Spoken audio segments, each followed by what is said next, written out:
요한복음을 보시면 17장 2절에 아버지께서 아들에게 주신 모든 자에게 영생을 주게 하시려고 만민을 다스리는 권세를 아들에게 주셨음이로소이다. 영생은 곧 유일하신 참 하나님과 그의 보내신 자 예수 그리스도를 아는 것이니이다. 이렇게 기록이 되어 있습니다. 아버지께서 아들에게 주신, 아버지는 하나님 아버지지요. 그 하나님 아버지께서 아들 예수님에게 주신 모든 자, 우리 성도들 아니겠습니까? 그 모든 자들에게 영생을 주게 하시려고 만민을 다스리는 권세를 아들에게 주셨다. 이 하나님 아버지께서 아들에게 모든 통치권을 다 주셨어요. 세상을 창조하고 그 세상을 관리하고 유지하고 또 아버지 하나님의 뜻에 따라서 그 그리스도의 형상을 닮은 저희와 같은 그런 이 성도들을 만드시기 위해서 이 아들에게 영생, 영원한 생명이죠. 영원한 생명을 주시기 위해서 만민을 다스리는 권세를 아들에게 주시고, 이 아들은 또 그 아버지에게 이 성도들을 참 정결한 그런 백성으로 또 순결한 그런 신부로서 잘 다듬어서 아버지께 바칠 수 있도록 그렇게 이 아버지는 아들을 높이고 또 아들은 이 아버지를 높이는 이 아버지와 아들의 일입니다. 그런데 이 영생이 곧 유일하신 참 하나님과 그의 보내신 자 예수 그리스도를 아는 것이다. 이 영원한 생명은 어디서부터 오는가? 유일하신 참 하나님, 오직 한 분밖에 안 계신 그 유일하신 참 하나님과 그 하나님께서 보내신 자 예수 그리스도를 아는 것이 곧 영생이다. 이렇게 말씀을 하십니다. 예수님이 하신 말씀이에요. 이 아는 것이라는 것은 그냥 우리가 어떤 이 존재하고 있는 이미 끝난 그런 물질에 대해서 아는 것이랄지 이런 게 아니죠. 여기서 말씀하시는 이 아는 것은 경험적으로 아는 거예요. 사귐을 가지고 친밀한 관계를 맺어가는, 그래서 서로가 서로를 더 잘 알아가고 마치 결혼 관계와 같이 우리 젊은 사람들이 요즘 너 나하고 사귈래? 라는 그런 말들을 많이 하잖아요. 사귄다는 게 그런 것이죠. 처음에는 몰랐지만 그 경험을 가지고 서로 간의 친밀한 관계 가운데서 그 존재의 어떠함을 차차 알아가면서 신뢰할 때까지 그렇게 아는 것, 경험적으로 알아가는 그런 관계, 가족 관계도 마찬가지죠. 이러한 관계를 아는 것이다라고 그런 의미를 가지고 있는 거죠. 그래서 우리 성도들은 하나님의 계획과 하나님의 뜻을 알고 동참, 하나님의 일에 함께 동참하는 이러한 것이 필요한 것이죠. 그러니까 오늘은 이 제목을 그래서 그리스도를 알자라는 그런 제목을 가지고 한번 살펴보기를 원합니다. 먼저 요한복음 1장을 함께 보시면 태초에 말씀이 계시니라. 이 말씀이 하나님과 함께 계셨으니 이 말씀은 곧 하나님이시니라. 성경 안 찾으셔도 됩니다. 다 준비해 왔어요.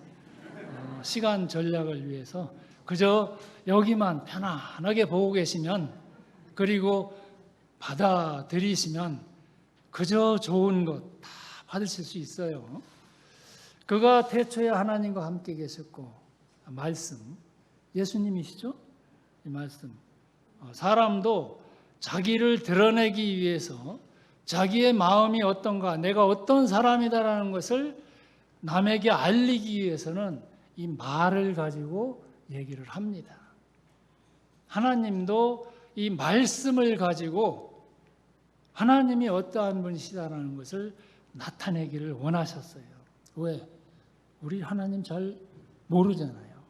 못 보잖아요.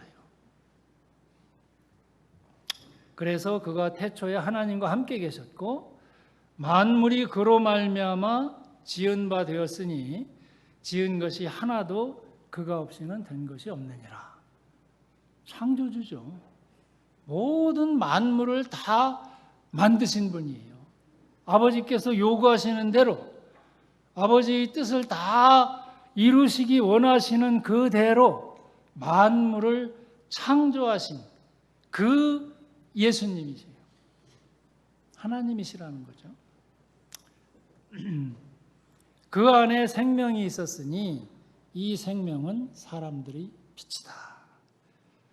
이 생명이, 영원한 생명이, 이 근원이 하나님이십니다.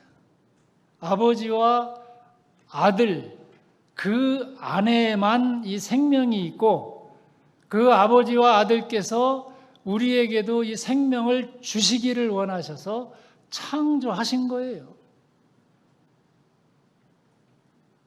그런데 빛이 어두움에 비치되 어두움이 깨닫지 못하였다.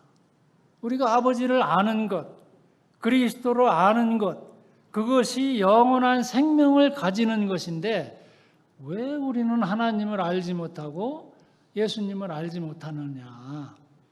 원인이 있는 거죠. 빛이 어두움에 비치되 어두움이 깨닫지 못하였다. 이 빛은 뭐냐? 하나님을 조명하고 있는 하나님의 모습을 우리가 알 수 있도록 비춰주는 그 빛이죠. 근데 우리가 하나님을 알지 못하고 하나님을 볼 수 없는 이유는 바로 이 죄가 유입이 됐다는 거죠. 로마서 5장 12절을 보시면 이러므로 한 사람으로 말미암아 죄가 세상에 들어오고 죄로 말미암아 사망이 왔나니 이와 같이 모든 사람이 죄를 지었으므로 사망이 모든 사람에게 이르렀느니라. 어디 말씀인지 뭘 얘기하는지 아시겠죠? 웬만하신 분들은 다 들었잖아요. 에덴 동산, 우리 인류의 조상 아담 한 사람으로 인해서 원죄가 세상에 들어왔다. 이 얘기 많이 들으셨잖아요. 다 알고 계시잖아요. 우리 사람은 죄인 아닌 사람이 없다. 내가 죄 짓기를 싫어해도 나에게는 죄를 다스릴 수 있는 그런 통제력이 없다. 이게 사람의 연약입니다. 그래서 로마서 23장에 보면 모든 사람이 죄를 범하였음에 하나님의 영광에 이르지 못하였다라고 우리는 그 하나님의 영광을 볼 수 없습니다.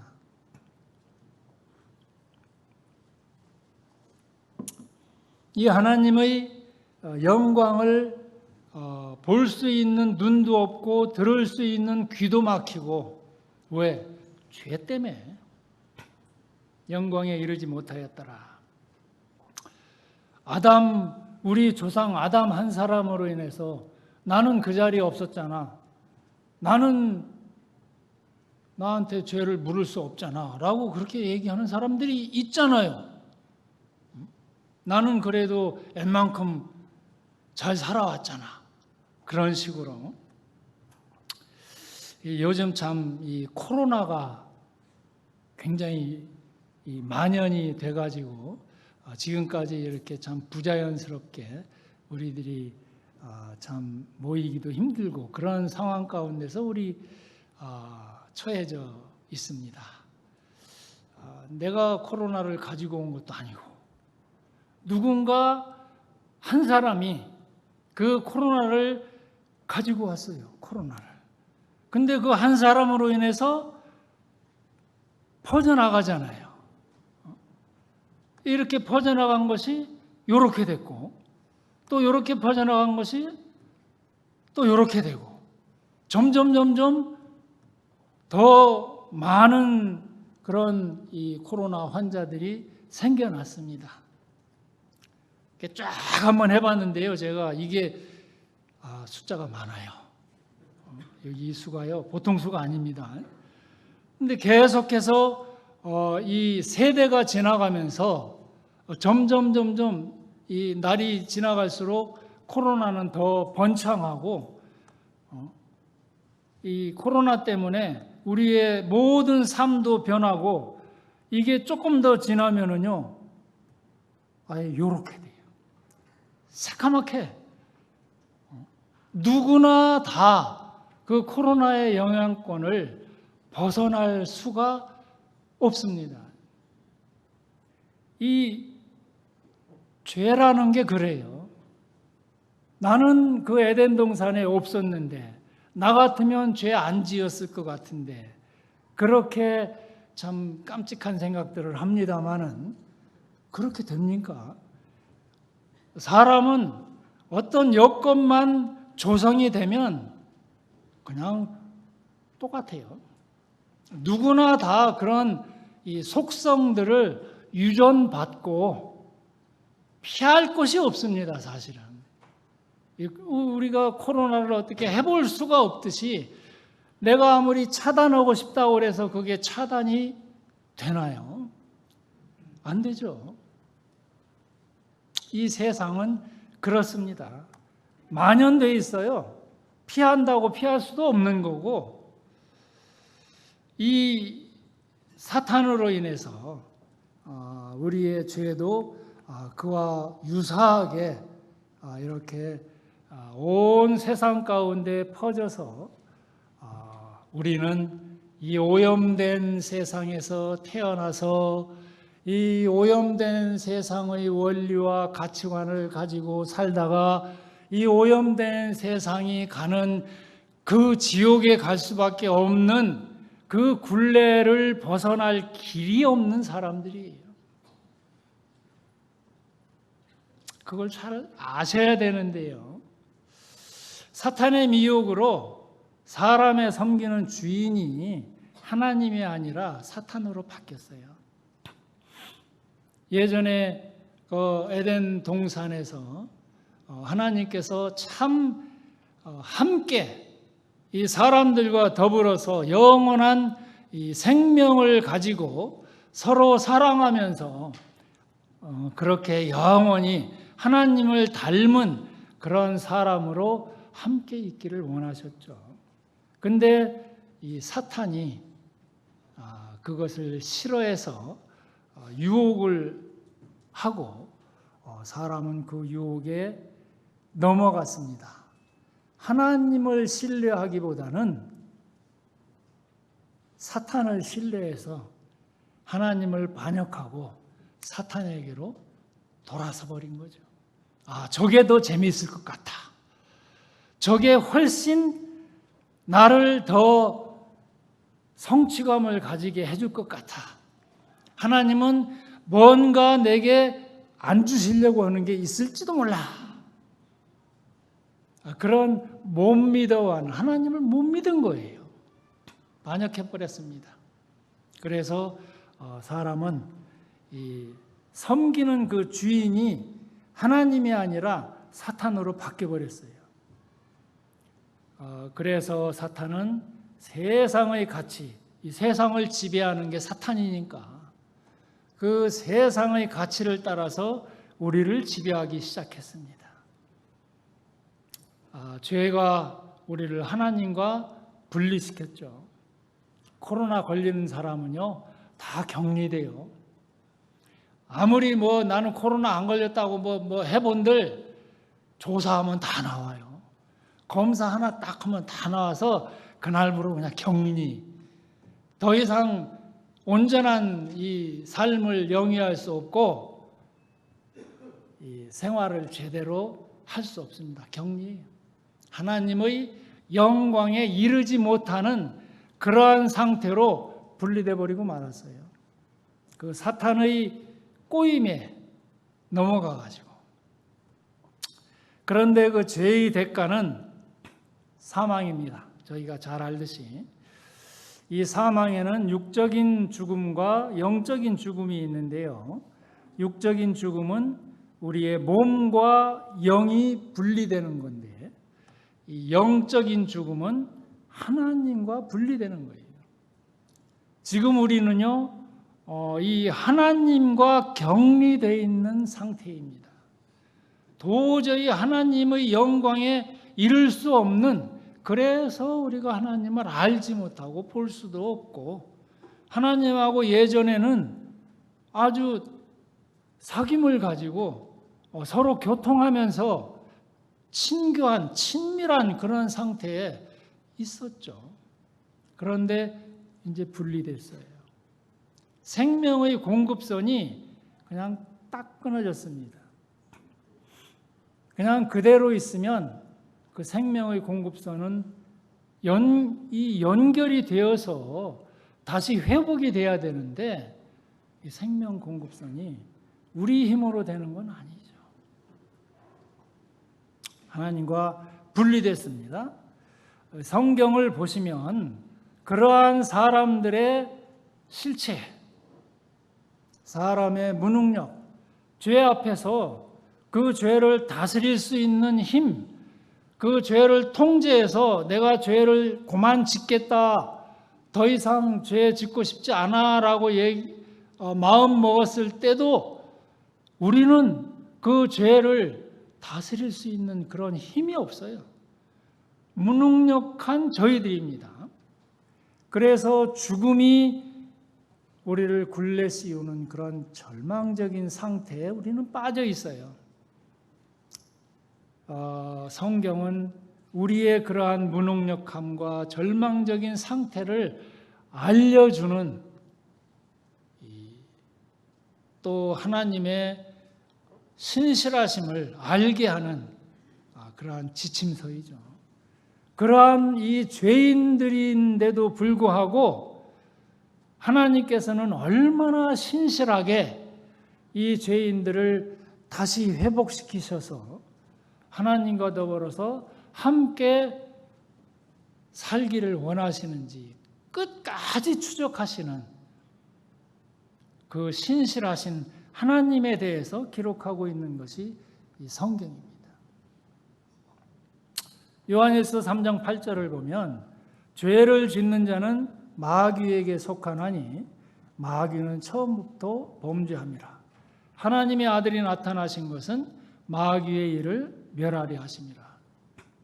또 요한일서 4장 4절은 자녀들아 너희는 하나님께 속하였고 또 그들을 이기었나니 이는 너희 안에 계시니가 세상에 있는 자보다 크심이라. 사람의 운명은요, 누구에게 속해 있느냐에 따라서 판도가 달라집니다. 줄 잘 서야 되잖아요. 저희 인생길이 그렇잖아요.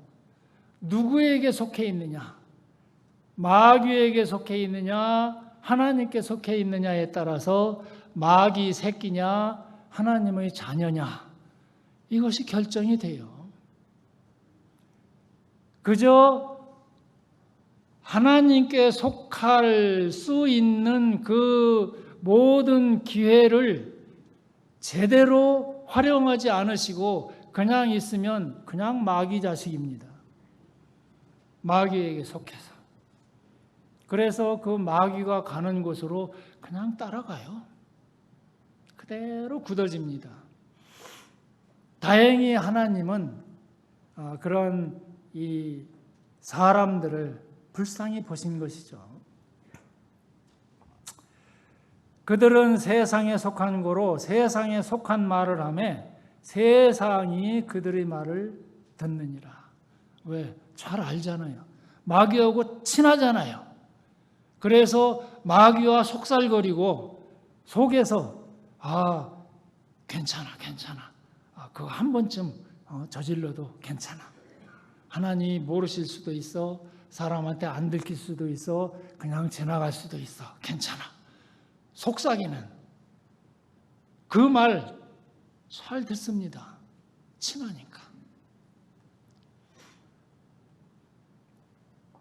그러나 우리는 하나님께 속하였나니 하나님을 아는 자는 우리의 말을 듣고 하나님께 속하지 아니하는 자는 우리의 말을 듣지 아니하나니 진리의 영과 미혹의 영을 이로써 안다 라고 말씀하고 계십니다. 나는 그래도 죄가 없어, 나는 착하게 살아왔어, 이 정도로 살았으면 하나님이 그래도 잘 봐주시겠지, 하나님의 이 합격선에는 들겠지라고 그렇게 생각하고 계시는 분이 계실지 모르지만 로마서 1장은 이렇게 기록을 합니다. 또한 저희가 마음에 하나님 두기를 싫어하며 하나님께서 저희를 그 상실한 마음대로 내어버려 두사 합당치 못한 일을 하게 하셨으니, 마음에 하나님 두기를 싫어해요. 하나님의 기준, 하나님의 간섭, 하나님께서 내 삶에 개입하셔서 이래라 저래라 하고 내 마음대로 좀 하고 싶은 그런 모든 것들이 걸리적거리는 거예요. 그래서 하나님 두기를 싫어하고 내 기준대로 살 거야, 내 멋대로 살 거야 하고 살아버리는 것이 우리 인생들인데, 그 인생들에게 하나님께서 저희를 그 상실한 마음대로 내어버려 두셨다. 그러고 보니까 합당치 못한, 하나님의 눈에 거슬리는, 하나님은 내 눈에 거슬리지만 하나님은 우리가 거슬려요. 눈에 합당치 못한 일을 하게 하셨다. 어떤 일이냐? 모든 불의, 추악, 탐욕, 악의가 가득한 자요, 시기, 살인, 분쟁, 사기, 악독이 가득한 자요, 수군수군하는 자요, 비방하는 자요, 하나님의 미워하시는 자요, 능욕하는 자요, 교만한 자요, 자랑하는 자요, 악을 도모하는 자요, 부모를 거역하는 자요. 또 우매한 자요, 배약하는 자요, 무정한 자요, 무자비한 자라. 일일이 다 말씀드릴 시간이 지금 없습니다. 그저 자랑하고 교만하고 능욕하고 갑질하고, 돈 있다고 돈을 가지고 내가 값을 지불했는데라고, 그만한 대가를 지불했는데라고 돈 가지고 참 돈 장난하는 사람들 많잖아요. 그런 모든 갑질들, 혹은 내가 이만큼 아는데 나는 저 사람보다 더 많이 아는 것 같은데, 저 사람보다 학벌이 더 좋은데, 가방끈이 더 긴데, 이러면서 그 사람을 무시한다든지, 이런 모든 것들 하나님 보시기에 거슬리더라. 하나님 보실 때는요 다 똑같아요. 우매한 자요. 우매하다는 것은요 이 일관성이 없는 거죠. 처음과 끝이 달라요. 어디로 갈지를 모르는 거예요. 우매한 자. 처음에는 목적지를 정했죠. 근데 가다 보니 그게 안 되는 거. 배약하는 자, 약속 어기는 거.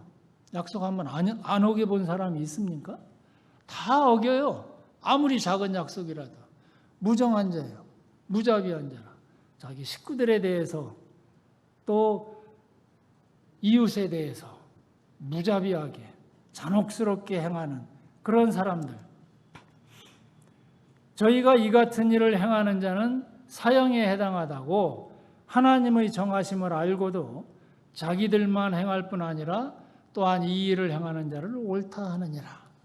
하나님이 눈에 거스리시니까 거룩하신 그 하나님의 눈에는 다 불완전품이고 다 사형입니다. 왜? 하나님 두기를 싫어하기 때문에 이런 열매들이 나오는 건데, 하나님 두기를, 하나님께 속하지 않은 그런 사람들을 어떻게 하나님이 함께 하실 수 있겠어요? 어떻게 그 사람들에게 하나님의 그 고귀한 생명을 주실 수가 있겠습니까? 그래서 그냥 사형이에요. 이 죄 가운데, 온 세상이 죄 가운데 그렇게 만연되어 있는데 그냥 계속 이러한 상황이 계속되느냐? 그냥 그랬으면 좋겠는데, 그리고 그냥 죽어 그냥 사라지고 소멸돼 버렸으면 좋겠는데, 하나님은 그렇지 않으신다는 얘기죠. 심판하십니다. 심판. 이게 우리에게 얼마나 무서운 것인지.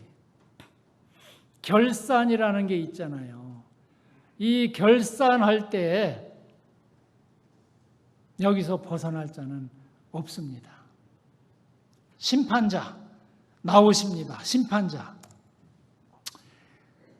요한복음 5장 22절에 보면 아버지께서 아무도 심판하지 아니하시고 심판을 다 아들에게 맡기셨다. 만물을 지으시고 만물을 아버지의 뜻대로 그렇게 관리하시고 유지해 가시고 세우신 그 하나님께서 마지막 심판까지도 이 아들에게 다 맡기셨어요. 아버지의 뜻대로 하실 것이니까 그 아들은. 또 로마서 2장 16절에 보면 곧 내 복음에 이른 바와 같이 하나님이 예수 그리스도로 말미암아 사람들의 은밀한 것을 심판하시는 그날이라. 속이고 싶어도 모든 것을 다 알고 계시는 그 하나님의 눈을 피하고 은폐할 수 있는 그런 사람은 없습니다. 사도행전 10장 42절에도 보면 우리를 명하사 백성에게 전도하되 하나님이 산 자와 죽은 자의 재판장으로 정하신 자가 곧 이 사람인 것을 증거하게 하셨고, 예수님을 말씀하시는 거죠. 하나님이 산 자와 죽은 자의 재판장으로 정하셨다. 죽은 자까지도. 만약에 우리가 심판하기 그날까지 살아있다면 참 산채로 심판을 받을 건데, 죽은 자까지도. 이 죄가 얼마나 무서운지요. 이 죄는 없어지지 않습니다. 우리가 지어놓은 죄는 사라지는 게 아니에요. 옛날에 뭐 중국이나 이런 데서 보면 뭐 효시라고 그랬던가요? 사람 죽어서 무덤에 묻어놨는데 이 사람의 죄가 나중에라도 발견이 되면 그 무덤 파가지고 또 심판하잖아요. 하나님이 그러셔요. 이 죽은 자까지도 심판하기 위해서 다시 살려내요. 끝까지 추적하십니다. 이 하나님이. 그냥 죽으면 그만이지 하고 그냥 사람들은 그렇게 생각해서 뭐 자살도 하고 뭐 어디 뭐 이상한 짓들 많이 하는데, 그거 하나님께는요 숨길 것이 없어요. 못 숨겨요. 죽은 자까지 끝까지 다시 살려내가지고 그 죄 심판하시고야만은 이 어미하고 무서우신 그런 하나님이십니다. 우리가 한 가지라도 저질러 놓은 이 죄는요 끝까지 찾아다녀요. 끝까지 따라다녀요.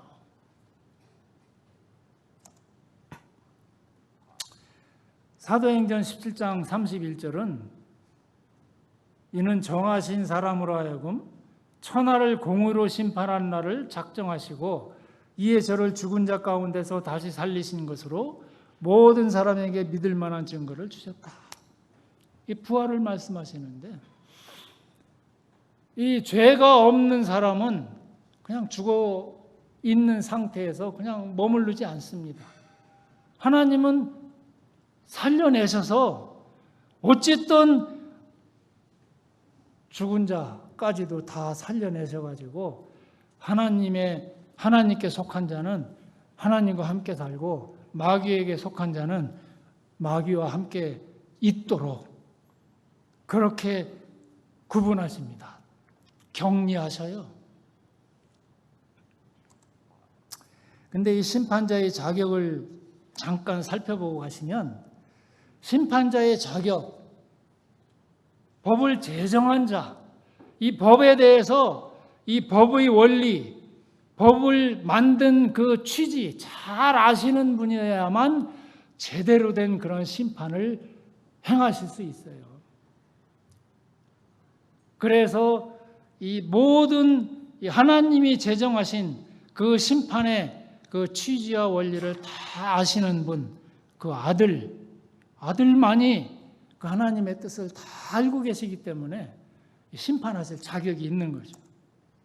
법을 제정했습니다. 또 심판자는 모든 것을 경험해서 아는 자여야만 됩니다. 우리가 세상에 이 죄 많은 세상 가운데서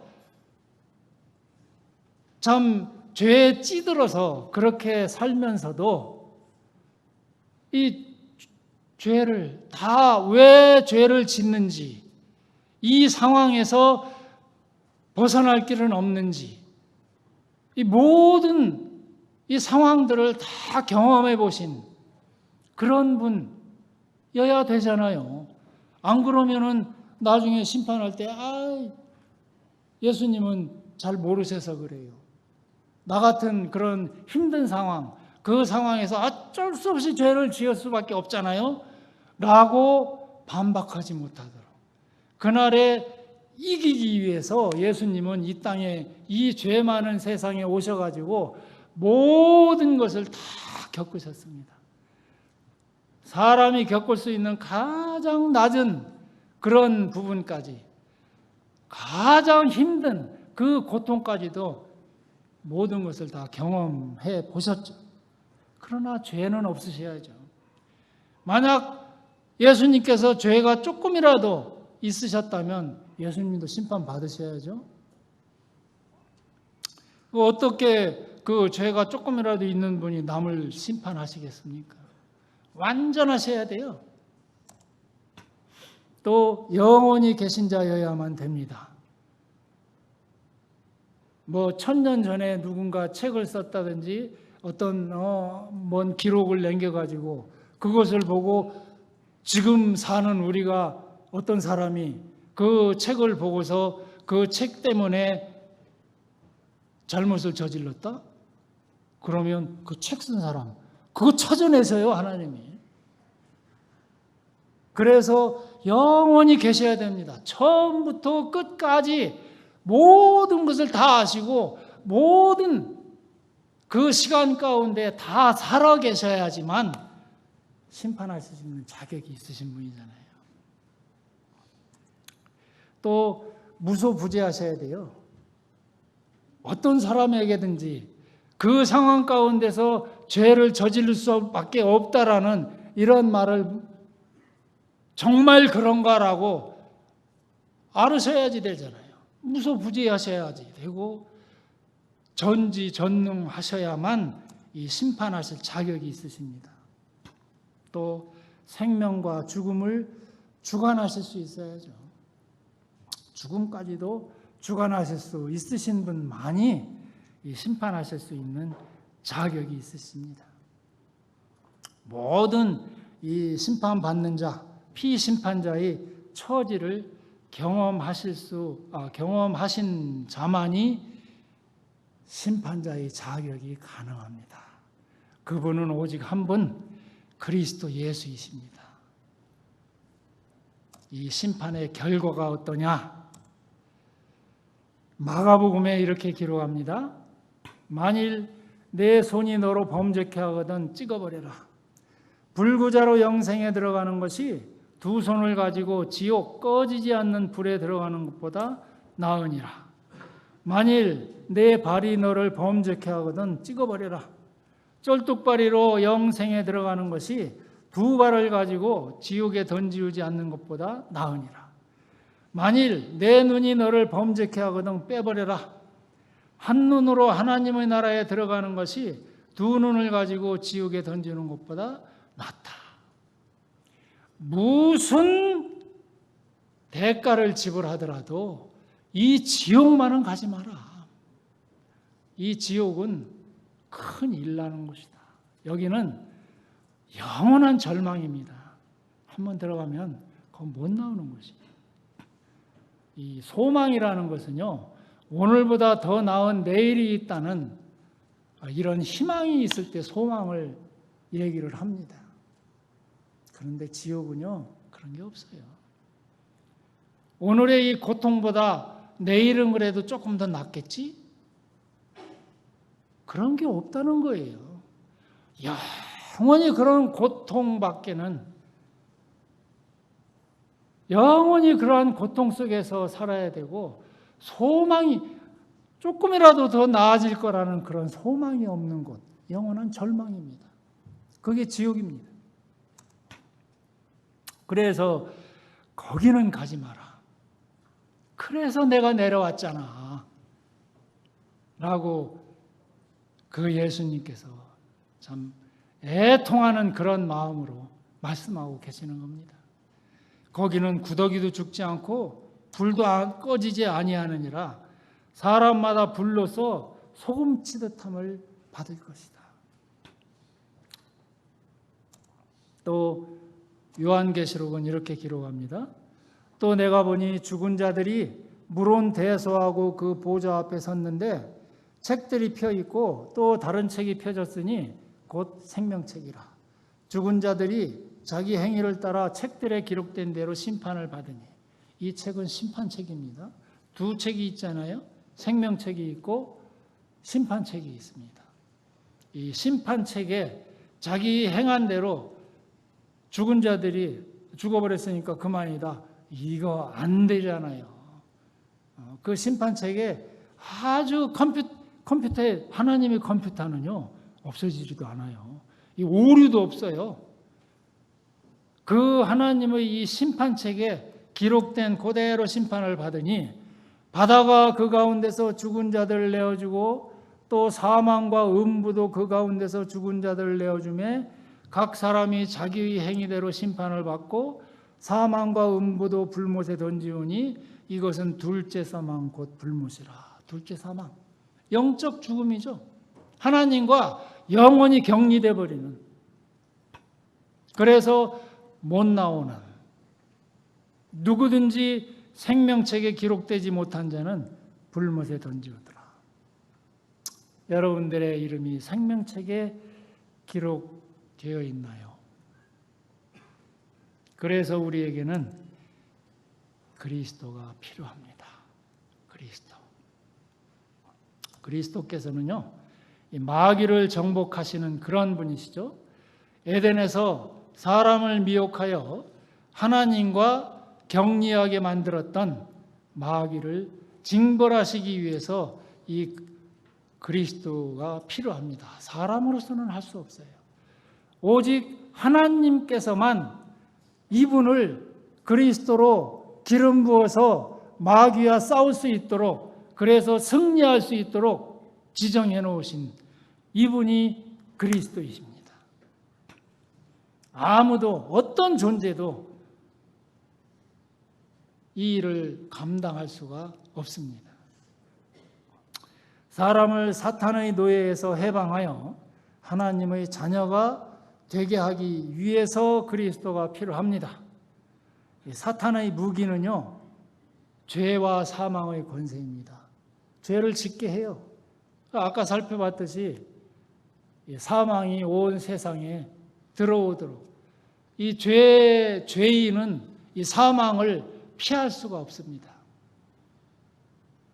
그런데 주님께서는요, 부활하셨잖아요. 부활하셔서 이 사망을 이기셨잖아요.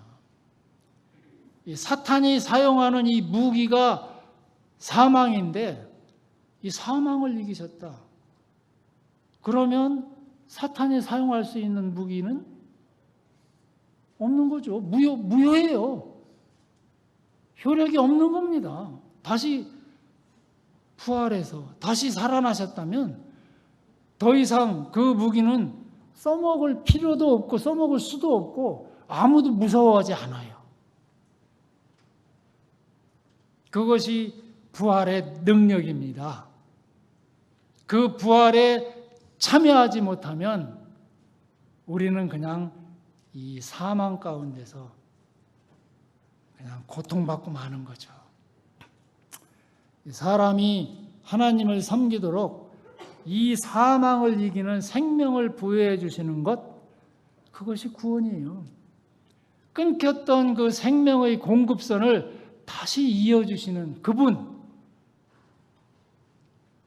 어떤 일을 하셨는지, 이 중보자라는 이 말이 성경에 기록이 되어 있습니다. 중보자. 디모데전서 2장 5절을 보면 하나님은 한 분이시요 또 하나님과 사람 사이에 중보도 한 분이시니 곧 사람이신 그리스도 예수다 해서 중보라는 말이 기록이 되어 있어요. 또 히브리서에도 새 언약의 중보이신 예수와 및 아벨의 피보다 더 낫게 말하는 뿌린 피니라. 이 중보라는 것은 하나님과 사람 사이의 갈등과 반목을 화해하도록 서로의 관계를 회복시키는 역할, 하나님과 사람 사이에 서서 하나님과 사람을 다시 연결시켜주는 중매자, 중개인의 역할, 이것이 중보자예요. 원래 하나님과 사람은요, 같이 있었습니다. 하나님 안에 우리는 살고 있었어요. 그 하나님의 모든 좋은 혜택을 다 받으면서 하나님과 친밀한 교제 가운데서 하나님을 섬기고 같은 가족으로서 그렇게 살고 있었어요. 그런데 그 사이에 사탄 마귀가 개입이 됐다는 거죠. 이간질해서 하나님과 우리 사이를 분리시키고 격리시키고 사람에게 하나님을 바라보는 것보다 자기 마귀를 바라보도록, 그래서 마귀에게 속한 자가 되도록, 마귀를 닮은 자가 되도록 그렇게 이간질하는 것이 이 사탄 마귀의 일입니다. 하나님을 향해서는 사람을 이간질하는 거죠. 저 사람 죄 지었는데, 저 사람 심판받아야 되는데, 하나님과 사람 사이를 끊어버리는 이러한 일, 파괴시키는 이러한 일을 이 사탄 마귀가 합니다. 그런데 그 그리스도께서 이 사탄 마귀를 물리치고 승리하셔서 십자가 위에서 이 일을 행하시기 위해서 우리를 구원하실 그러한 목적으로, 하나님의 뜻을 이루실 그러한 목적으로 이 예수님께서 오셔서 이제는 사람과 하나님 사이를 연결해 놨습니다. 이 그리스도의 구원 사역은요,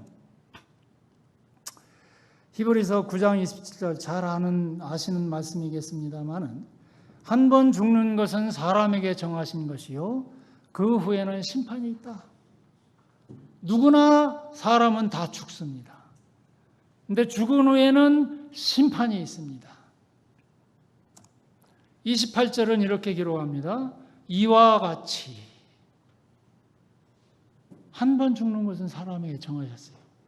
예수님께서도 사람의 몸으로 나셔서 죽으셨어요. 이와 같이 죽으시기 위해서 왔어요. 그리고 그 후에는 심판이 있다. 심판 받으셨어요. 심판 받으실 이유가 없으신 의로우신 그 예수님께서 왜 심판을 받으셨느냐? 우리를 위해서, 우리를 구원해 주시기 위해서 예수님이 대신 이 심판을 다 받아주시고 참 그 굴레 가운데서 건져내시기 위해서 한 번 죽는 것은 사람에게 정하신 것이요 그 후에는 심판이 있으리라라는 이 운명 속에 스스로 예수님 스스로 그 굴레 속에 들어오셔서 거기서 탈피할 방법을 우리에게 제시해 주신 것이죠. 28절은 이렇게 말씀하십니다. 이와 같이 그리스도도 많은 사람의 죄를 담당하시려고 단번에 들이신 바 되셨고 십자가 위에서 그렇게 죽으셨잖아요. 모든 인류의 죄를 단번에 끝내셨어요. 그것이 안 됐다면 오늘 지금도 또 오셔가지고 또 죽으셔야 되고 옛날 그 아담에서부터 시작해서 계속 죽으셔서 심판날까지 그냥 죽으셔야만 살릴 수 있는데 그냥 단번에 죽으셔서 십자가 위에 하나님이 그렇게 계획하신 거니까 하나님이 그렇게 준비해 놓으신 거니까 그 일을 위해서 죄를 담당하시려고 단번에 들이신 바 되셨고 구원에 이르게 하기 위하여 죄와 상관없이 자기를 바라는 자들에게 두 번째 나타나실 것이다. 이 두 번째 나타나실 날이 얼마 안 남았습니다. 이 두 번째 나타나실 날에 우리가 참 생명책에 기록된 자로서 참 그렇게 나타나지기를 원합니다. 이 구원의 조건을 보면 하나님께서 사람에게 대한 판단에 승복하는 자, 이게 회개지요. 너희 인간들은 다 이래. 하나님의 영광에 이르지 못했어. 너희 인간들은 어쩔 수 없이 죄의 노예야. 하나님 보시기에 다 눈에 거슬려. 이걸 그대로 받아들이고 승복하는 겁니다. 아, 내가 여지까지 생각해왔던 내 삶의 어떤 이 양심, 죄의 기준 이런 것들이 보니까 다 틀렸네요. 오직 하나님의 기준만이 가장 정확한 것이고 그 기준만이 옳습니다. 하나님의 모든 것은 다 옳습니다. 그 좋으신 하나님께서 나를 위해서 이 모든 것을 다 준비해 놓으셨다는 것. 나는 하나님이 만약에 지금 심판하신다 해도 그저 심판받고 지옥에 갈 수밖에 없는 그런 형편없는 그런 존재입니다. 하나님이 어떻게 심판하시든 나는 그 처벌을 피할 수 있는 그런 존재가 아닙니다. 라고 그 마음 가운데 그 하나님의 기준을 승복하는 이게 회개예요. 내가 알고 있었던 게 아니네. 하나님만이 가장 옳으신 분이시네. 그걸 아는 거죠. 그래서 하나님께 이제는 자신의 영혼과 삶을 의뢰하는 자. 하나님이 어떻게 나를 다루시든 나는 거기에 순복하겠습니다. 하나님이 어떻게 나를 사용하시든 하나님 마음대로 하십시오. 의뢰하는 거죠. 왜? 하나님은 최선의 것을 주시는 그러한 분이시니까.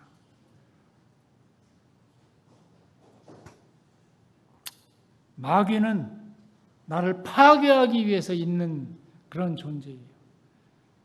하나님은 매 순간마다 내가 고통받고 내가 고난 가운데 있을 때도 그 고난이 내게 최선의 것이에요.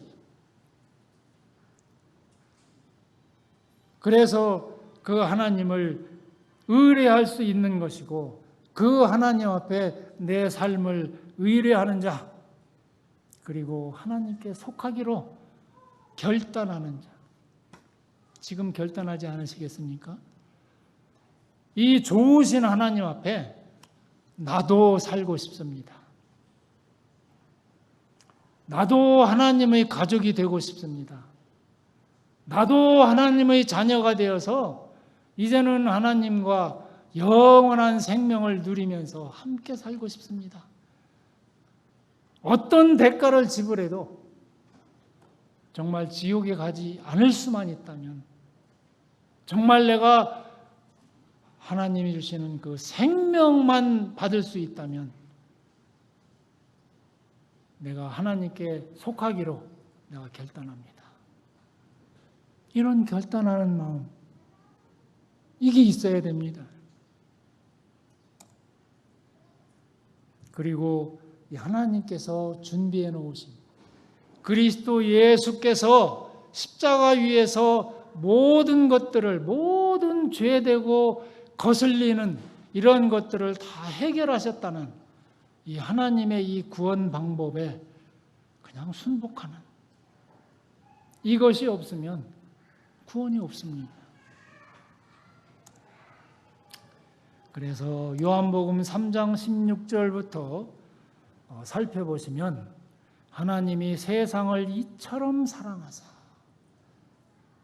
독생자를 주셨으니 이는 저를 믿는 자마다 멸망치 않고 영생을 얻게 하려 하심이니라 라고 하나님의 사랑이 얼마나 큰지 우리에게 그렇게 알려주고 계신 거예요. 하나님과 그리스도 예수 그 아들을 소개해 주시고 계신 겁니다. 중보자로서.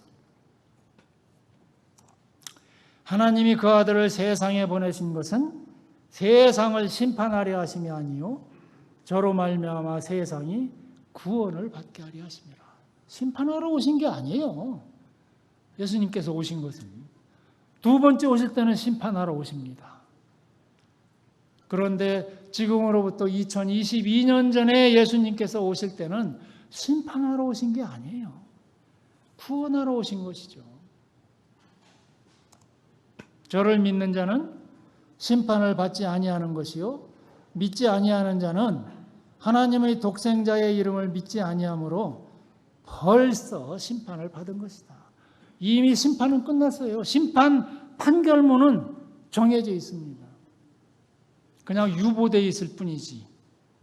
마지막 심판의 날 그때에 심판 판결문을 받고 그냥 집행, 심판 집행 이렇게 되는 거죠. 심판 받은 거예요. 이미 믿지 않는 자는. 한 구절만 더 보고 마치도록 하겠는데요. 잘 아시는 요한복음 5장 24절 내가 진실로 진실로 너희에게 이르노니 내 말을 듣고 또 나 보내신 자를 믿는 자는 영생을 얻었고 이미 얻었습니다. 보내신 자를 믿는 자는 영생을 얻었다. 그리고 심판에 이르지 아니하나니 사망에서 생명으로 옮겼다. 완료입니다. 완료. 끝났다. 완성된 이 일, 하나님께서 완성해 놓으신 이 일을 그대로 받아들이고 믿는 자는 사망에서 생명으로 옮겼다. 죽은 자들이 하나님의 아들의 음성을 들을 때가 오나니 곧 이때라 듣는 자는 살아나리라. 아버지께서 자기 속에 생명이 있음 같이 아들에게도 생명을 주어 그 속에 있게 하셨고 그래서 이 아들이 그 생명을 우리에게까지 주시기 위해서 이 세상에 오셔서 같이 살자. 내 안에 거해라. 내 안에 거하면 그 생명이 너희 것이 된다. 라고 그렇게 애타는 심정으로 지금도 말씀하고 계시는 거예요. 아버지 또 인자됨을 인하여 심판하는 권세를 주셨다. 예수님은요 하나님의 모든 것도 알고 계십니다. 사람의 모든 것도 알고 계셔요. 그래서 중보자가 되실 수 있는 거예요. 그렇지 않고 어느 한쪽으로 치우쳤다? 그러면 온전한 중보자는 아니죠. 사람의 모든 것 다 알고 계시고요. 하나님의 모든 것 다 알고 계시고요. 죽음도 다 알고 계시고요. 생명도 다 알고 계셔요. 그래서 중보자가 되실 수 있는 것이고 구원할 자격이 있으신 분이에요. 이 예수님께 자기의 삶을 의뢰하십시오. 그러면 좋은 것이 올 것입니다. 참 우리 추석이 얼마 안 남았는데요. 또 하나 불행한 소식이 참 태풍도 얼마 안 남았잖아요. 같이 오고 있어요. 좋은 것과 참 불안한 것과 참 여러분들 앞에 이 풍요로운 이 추석만 있도록 됐으면 좋겠어요. 즐거움, 추석의 그 풍요와 즐거움만 받을 수 있도록 그 불안하고 염려스럽고 무서운 그 태풍은 좀 비켜갔으면 좋겠어요. 여기까지 하겠습니다. 잠깐 기도하시고 마치도록 하겠습니다. 자비로우신 아버지 하나님, 참 우리에게 참 좋은 것을 주시기 위해서 아버지 하나님께서는 그 오랜 세월 동안 계획하시고 참 준비하시고 기다리고 계신 것을 감사를 드립니다.